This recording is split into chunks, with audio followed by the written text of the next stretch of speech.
مشاهدينا الكرام، أهلا وسهلا بكم في عدد جديد من برنامجكم الرياضي ديزارت سبور. عدد اليوم سوف نتطرق فيه إلى نتائج الجولة الأخيرة من بطولة الهواة بأقسامها الثلاث، القسم الثاني والثالث والقسم الجهوي. وللحديث عن كل هذه المواضيع نستضيف معنا أحمد دباش، مستشار رياضي ومدرب. مرحبا بك سيدي. مرحبا الأخ عصام، ونشكر صحيفة الجنوب الكبير على الاستضافة هذه وتخصيص برنامج خاص بالرياضة. كما ننوه أنه يعني كنا في حاجة إلى هكذا يعني هكذا مبادرات، يعني انه تكون عندنا كما يقولوا احنا قناه، يعني او كما يقولوا احنا منبر باش نمدوا به صوتنا، نوصلوا يعني النشاط الرياضي اللي خارج الولايه، وكما يقولوا احنا حتى في وسط الولايه، ونقولوا احنا نشجعوا هذه المبادرات، ونتمنوا زاد نشوفوا يعني ولوج صفحات اخرى وقنوات اخرى للولايه ان شاء الله. ان شاء الله. البدايه اذا مشاهدينا الكرام بالقسم الثاني هو وسط شرق.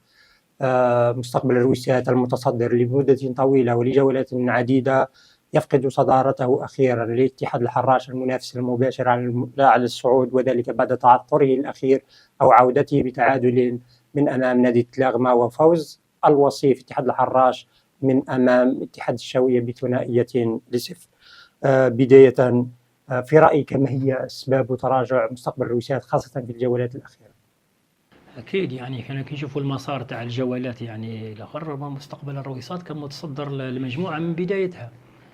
يعني ممكن ضغط المباريات لعب دور، يعني الملاحق ثاني يعني كان في مسار جيد، يعني ما هدرش النقاط، قاعد يترقب عن بعد.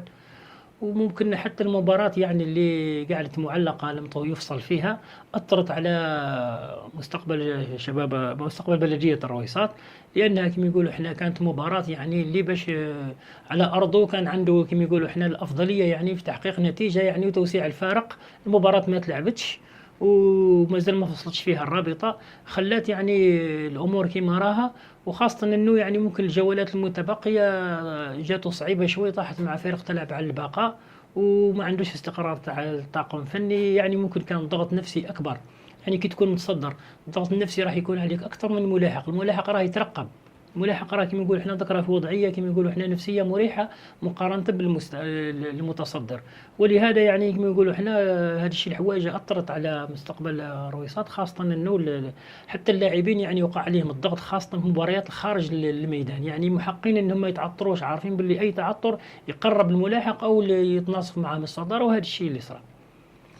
إذا مستقبل الرويسات بعد بداية قوية ومواصلة فيها حتى تتويج باللقب الشتوي، ثم نتائج إيجابية أخرى تلت مرحلة الذهاب، تعثرين متتاليين ساهم في تراجعه إلى المركز الثاني بفارق الأهداف حيث يملك مستقبل الرويسات 55 نقطة رفقة اتحاد الحراش المتصدر بفارق 9 أهداف بينهما.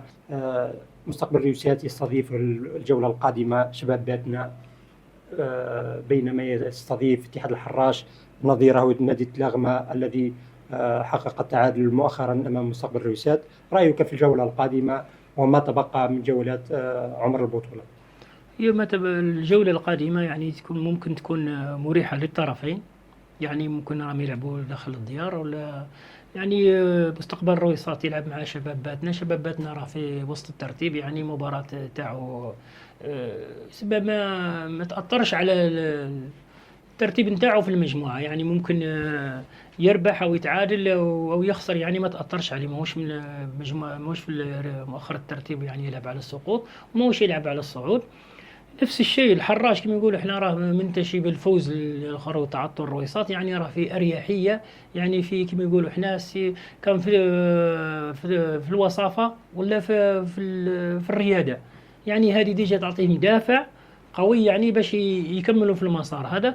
والرويسات يعني درك التعثر ما غير مسموح يعني الفارق بالاهداف، ولكن الحراش يعني قبل كانت تسنى فيه كما نقولوا هدايا من الفرق الاخرى، يعني اي تعثر للرويسات تقدم في الترتيب، لكن الان الوضعيه اختلفت يعني تعكست، ولات الرويسات هي تستنى تعثر الحراش، والحراش كما يقولوا احنا راه الطلعه برجليهم، يعني انهم مصيرهم راه بايديهم، يعني يربحوا واش بقى في الجولات راهم متصدرين. الرويصات مطلوب منها انها توقف الحراش المباراه اللي بيناتهم حتى التعادل يختم الحراش، لانه يبقى الفارق نفسه. يعني الرويصات مطالبه حتى في المباراه اللي ما فصلوش فيها انها تربح الحراش تكفيها التعادل باش تقعد في رياده الترتيب، بالرغم انه زعما المباريات صعبه، والرويصات عندها مباريات صعبه خارج الديار. تروح الخروب هاي مليحه، الرويصات تروح للجيج، الشباب جيج الثاني راه مليح في الترتيب نتاعو. يعني هذه المباريات غير مسموح التعثر فيهم. وما الحراش يعني كما يقولوا احنا تربح ماتشاتها ما تحوسش على النتائج تاع الاخرين، واي حاجه تجي يعني اي تعثر للرويصات يعني راه في صالحها. يعني البطوله تزير تبقى فارق الاهداف، يعني المباراه ممكن مباراه اذا كملوا في نفس النهج، يعني المباراة اللي راح تلعب بيناتهم هي تكون الفيصل. ولكن انه المردود اللي راه تراجع عن تعاملية الرويصات يعني يخوف الطاقم الفني والمتتبعين المشجعين مستقبل الرويصات. بالعودة إلى قضية مباراة مستقبل الرويسات واتحاد الحراش التي لم تلعب في حساب أو لحساب الجولة 21، قامت إدارة مستقبل الرويسات أمسية البارحة بنشر بيان رسمي لها عبر صفحتها على الفيسبوك، تطرقت فيه إلى القضية وتحدثت عن ما أسمته بتماطل من اللجنة أو لجنة الانضباط في إعلان قرارها في خصوص هذه القضية. رأيك في هذا البيان؟ البيان يعني من حق الفريق يدير بيان، لأنه المباراة ما فصلوش فيها، ومن المفروض الفريقين في زوج يطالبوا في فصل المباراة، لأن يعني الفارق درك ما عادش كاين فارق، يعني تساووا في النقاط. يسمى كان تقعد المباراة هذه معلقة ما فصلوش فيها، راح تولي مباراة سد، مباراة اللي بيناتهم مباراة سد، ندخلوا في أمور أكثر من المباراة اللي ما تلعبتش، لأنه تولي مصير البطولة. يعني ممكن قبل كانت لتقليص الفارق او تعميق الفارق، لكن بعد ما تلعبتش وتلعبوا جولات موراها وكاين الرويصات تعطرت والحراج قدمت ولاو نفس ترتيب فارق الاهداف، وصعاب الفصل فيها المباراه هذه بالرغم ان القوانين واضحه. ولكن الرويصات طالبت بها لانها كما يقولوا احنا مش عارفين المباراه هذه تتعاود في ورقله، تتعاود في ملعب محايد بجمهور بدون جمهور، وكيخرج القرار يطعنوا فيه الا مش في صالحهم. في كل الحالات القرار راح واحد فيهم ما يقبلوش، ولهذا يعني طالبوا بالفصل فيها، لانه ما بقاوش الجولات يسمى على الاقل باش يعرفوا كيفاش يكمل المسار نتاعو، ما تخليلوش المباراه حتى نهايه البطوله وتكون الاخر ومش عارف يلعبها في ورقله، ما يلعبهاش، يحضر الجمهور ما يحضرش، يخرجوها من ورقله ويفصلوا فيها. ممكن هي 90% من المباراه تعاد، ولكن اين وكيف مازال ما فصلتش فيها الرابطه، احنا نتمنى تفصل فيها الرابطه. الحديث عن اعادتها بملعب محايد، ربما ملعب الاغواط في ملعب محايد كما قلت، في ملعب الاغواط بدون جمهور، هل سيخدم هذا مستقبل؟ هنا الاشكال اللي راه ممكن يطالبوا به مستقبل الرويصات، لانه كي يعاودوا المباراه خارج مدينه ورقله، لانه كي تعاود خارج مدينه ورقله يعني حرمته من افضليه تاع الارض والجمهور ممكن نديرها. لكن هما ذاك يطالبوا يقول لك احنا الاحداث اللي صارت الجمهور ما دخلش لارضيه الملعب، يعني علاش تعاقبني بدون جمهور؟ علاش تعاود لي الماتش خارج الميدان؟ يقول لك احنا لا الحكم ممكن دوك احنا نشوفوا وراها دايرين تحقيق في الرابطه، يعني التدوين الحكم مش دون في المباراه، لم تجرى المباراه لاسباب امنيه. يعني دوك يقول لك انا الجمهور تاعي ما دخلش، ودوك ثاني عاودوا يشوفوا التقارير نتاع الامن والتقارير نتاع الحكم والتقارير تاع محافظ المباراه والتقرير نتاع الفريقين الناديين في زوج باش يفصلوا في المباراه. ذاك الرويصات راهم يتمسكوا انه المباراه تعاد عندهم وبالجمهور. يقول لك انا الجمهور عليه عاقبته ما دخلش ارضيه الميدان. صارت حوايج ما تحرمنيش من الجمهور، تقول لك خرجها خارج الولايه، يقول لك انا علاه تخرج المباراه نتاعي وانا من حقي نستقبل هنا. وفي نفس الوقت الحراج راهم يطالبوا يقول لك حنايا اسباب امنيه ما قدرناش نلعبوا، تم ماذا بينا المباراه تكون بدون جمهور وتكون خارج ولايه ورقله. يعني الرابطه ما فصلتش، يعني الفصل هذا راح يكون عنده تاثير كبير على المنحنى نتاع الصعود والوصافه. اذا مهمه صعبه في انتظار رفقاء الحارس رحال المتالق هذا الموسم، وفيما تبقى من جولات هذا الموسم الرياضي الشاق والصعب تنافسيا بين فريقين قدما كل ما لديهما في بطولة هذه الموسم. نتمنى التوفيق للفريقين، خاصة مستقبل الرويسات الذي تواجهه مهمة صعبة لكن ليست بالمستحيلة. نمر إلى بطولة القسم الثالث في قسمها وفي مجموعتها جنوب شرق. صراع على أشده في مقدمة الترتيب. شباب بني طور في صدارة الترتيب ب 56 نقطة بفارق نقطة عن نادي تيكغورت، بفارق نقطتين أو 4 نقاط عفوا عن اتحاد الغواط، وستة عن شباب مثليلي أمال مثليلي. كيف ترى بطولة هذا الموسم؟ يعني بطولة القسم الوطني الثالث العام هذا شهدت يعني تنافس 3 فرق ولما 4 يعني على الصعود في باقي الجولات المتبقية.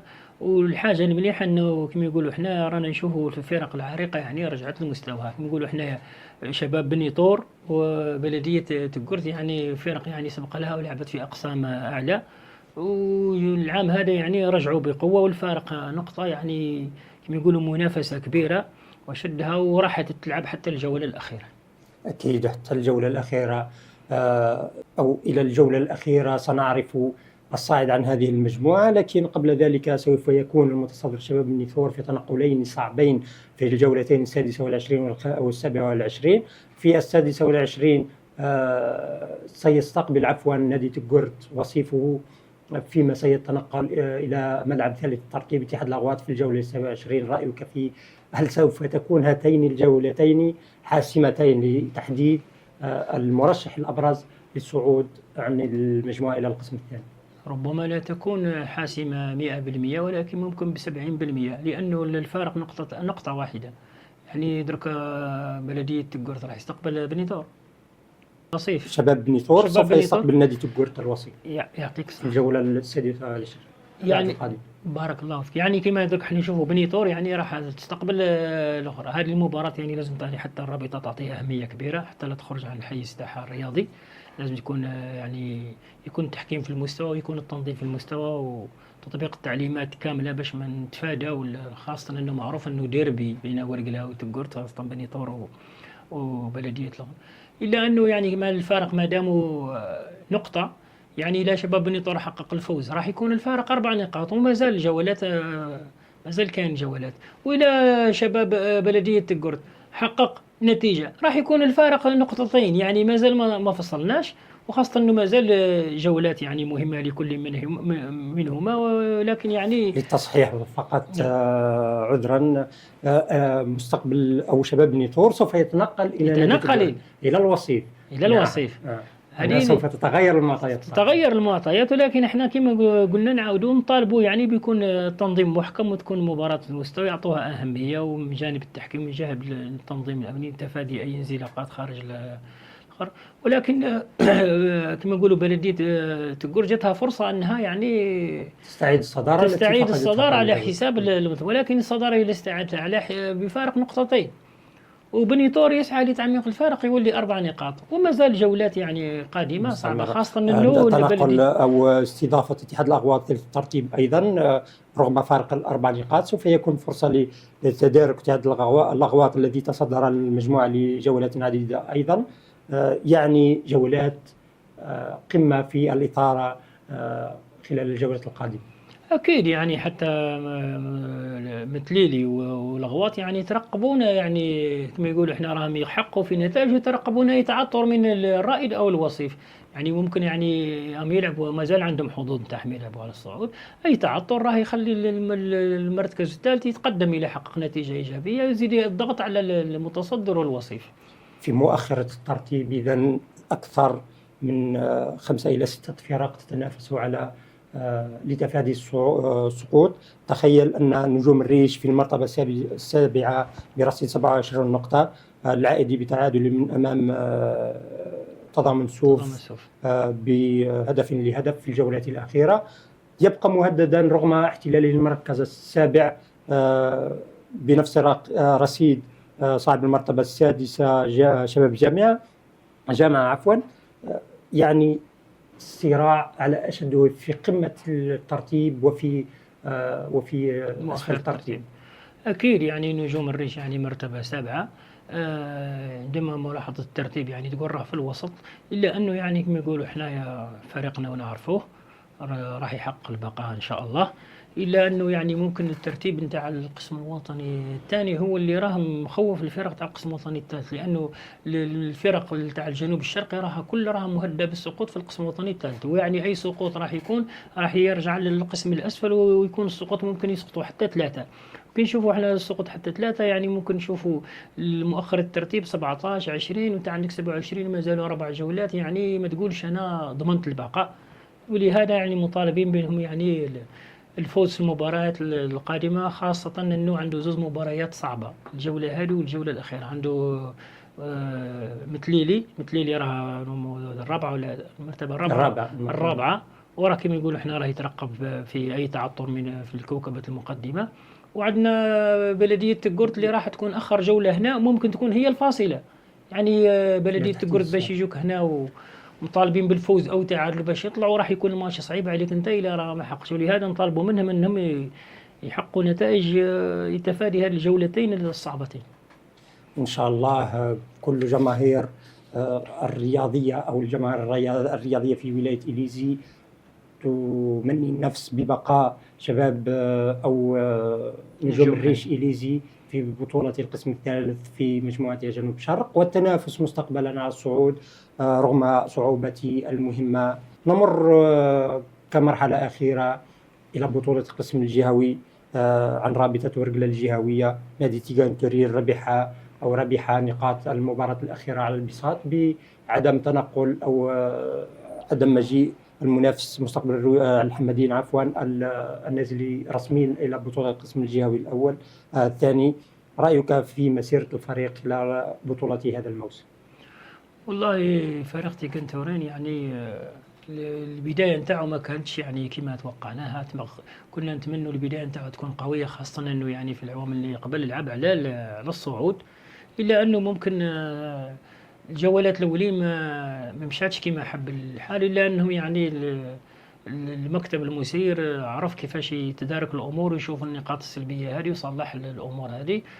كما يقولوا احنا رجع في النتائج وحقق النتائج يعني، وتقدم في رياده الترتيب رغم انها جات متاخره شوي. كنا نتمنوا زعما يلعب على الصعود العام هذا، الا انه الاستفاقه هذه كما يقولوا احنا تدخل في الخبره نتاعو، انه العام الجاي يعرف كيفاش يلعب على الصعود يعني، ونتمناو يلعبوا على الصعود، ونتمناو انه كما يقولوا احنا يكون استقرار الفريق. يعني انا تبعت الفريق، ممكن الطاقم الفني اللي بدا معاه ما مشاتش معاه الامور، كي يبدلوا الطاقم الفني وداروا استقدامات يعني استقرت الامور وجات نتائج رغم الظروف يعني الصعبه اللي يوجدوا فيها فرق إليزي، البعد المسافه كما يقولوا احنا مصاريف النقل ومصاريف التنقل والاخرين هي ثاني تلعب دور باش تكون تلعب لازم تمويل أهداف على مستوى عالي. أهداف على مستوى عالي، ونتمنى لهم يعني في زوج الفرق نتاعنا العام الجاي يلعبوا على الصعود، ولما لا.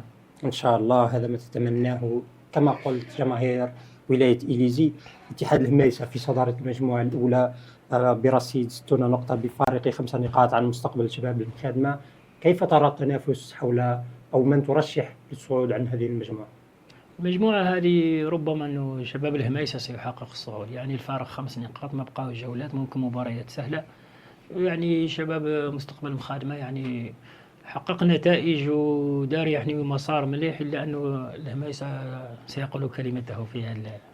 إذا في المجموعة الثانية، يعني المجموعة الثانية رائد قلت سيدي ساعد في المرتبة الأولى متبوعا باتحاد أفلو بنفس الفارق 5 نقاط. في رأيك هل كان منتظرا أن ينافس رائد قلت سيدي ساعد على الصعود في حضور فرق اتحاد الأغواط، بلدية الأغواط مثلا، اتحاد بريان واتحاد أفلو، وهي فرق اعتادت اللعب على المراتب الأولى؟ اكيد ما كناش متوقعين، خاصه ان قلت سيدي سعد تابع الافلو، يعني وافلو هي كما يقولوا احنا فريق عريق وسباق له لعب في القسم الوطني الثالث ما بين الرابطات قبل، وفرق عتيده يعني كما اتحاد ورقله وبريان، يعني كما يقولوا احنا فرق يعني عندها خبره وعندها خبره طويله يعني في كرة القدم، يعني في جهة الأغواط. إلا أنه يعني المفاجأة هذه يعني واردة، يعني قلت سيدي ساعد فارق 5 نقاط نقول لك حنا ويقدم مباريات حسب ما متابعتي جاتش من العدم، معناتها داروا للبطولة فريق مباريات مليح قوية. وداروا مسار مليح. يعني نتمنوا يعني يشوفوا هذه، خاطر راح يكون قدوه للفرق الصغيره اللي يقول لك انا ما نقدرش نلعب على الصعود مع الفرق القديمه واللي عندها تاريخ وعندهم الاخرين. هذه يقول لك قدوه، يعني يخدم مليح، يدير استقدامات مليح، مدرب مليح، مكتب مليح، يعني توصل ما فيهاش.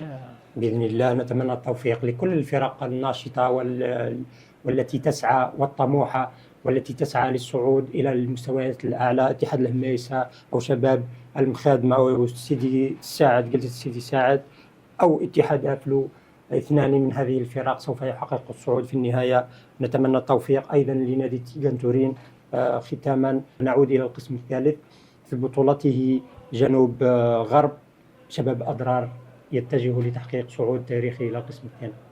رأيك في أكيد هذا الفريق؟ يعني شباب أضرار يعني القسم الوطني الثاني يعني إنجاز، يعني كما يقولوا إحنا نفتخروا به. يعني الفريق هذا يعني مغمور وحقق نتائج مليحة، وقسم وطني ثاني يعني مع اتحاد بشار. راح يكون عندنا ديربي اتحاد بشار الجديد مع اتحاد بشار الجديد. بشار الجديد يعني احنا نتمنوا يعني كما قلنا على قلة سيدي ساعد، الفرق هذه تكون ديما قدوة. يعني ما بدوش انه نلعبوا بطولة ونقولوا طلع راه الليكيبات الكبار، الليكيبات اللي قدام، الليكيبات اللي عندهم الخبرة اللي لا يعني كل شيء. يعني كما يقولوا احنا هذه على واش يدل على النزاهة، يعني حتى في سير البطولة. يعني كما يقولوا احنا هذه النقطة لازم نهضروا عليها، انه يعني الموسم هذا شاهدنا فيه زعما التنظيم المحكم، يعني ورقمنة البطولة ورقمنة الاتحاد الجزائري لكرة القدم. إنه وصلنا حتى على مستوى الأقسام السفلى راح يستعملوا ورقة المباراة الإلكترونية. يعني هذا يعني نقص من الأمور الخارجة عن الرياضة، يعني تخلي أي فريق يعني يكون عنده طاقم مليح، يكون عنده استقدامات مليحة، يحقق الصعود. يعني ما يحققش الصعود إن شاء الله. هذا ما نتمناه للفرق الصغيرة والكبيرة منها. بالتوفيق لكل فرق الجنوب الكبير بشرقه وغربه، بالتوفيق لكل الفرق الجزائرية أينما حلت وأينما ارتحلت. كلمة أخيرة للجمهورية. نذكر الآخر القناة الإلكترونية نتاع صحيفة الجنوب الكبير على هذه الاستضافة، ونتمنوا لهم كما يقولوا احنا الرقي والازدهار.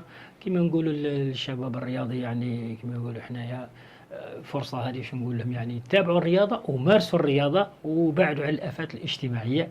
وكما يقول احنا كقطاع شباب الرياضة الأبواب مفتوحة للشباب، كل ممارسة الرياضة سواء على مستوى المؤسسات نتاعنا على مستوى التأطير من طرف الإطارات نتاعنا، ونحن في الخدمة يعني بما يخص هذا. نتمنى يزيدوا لنا حصص أخرين يعني خاصين بالرياضة، ونخرجوا حتى عن إطار كرة القدم ونروحوا الرياضات أخرين حسب أكيد، وهذا ما نسعى إليه عبر برنامجنا ديزرت سبور. تطرقوا في الأعداد القادمة إلى كرة اليد، إلى رياضات أخرى كما قلت، إلى رياضة كرة اليد خاصة في ولاية إيديزي التي تتألق مؤخرا. نتمنى التوفيق لكل فرقنا ولشبابنا في مختلف القطاعات الرياضية والنشاطات الرياضية. إلى هنا مشاهدينا الكرام وصلنا إلى نهاية هذا العدد الجديد والمتجدد من ديزرت سبور. إلى أن نلتقي في عدد آخر. سلام.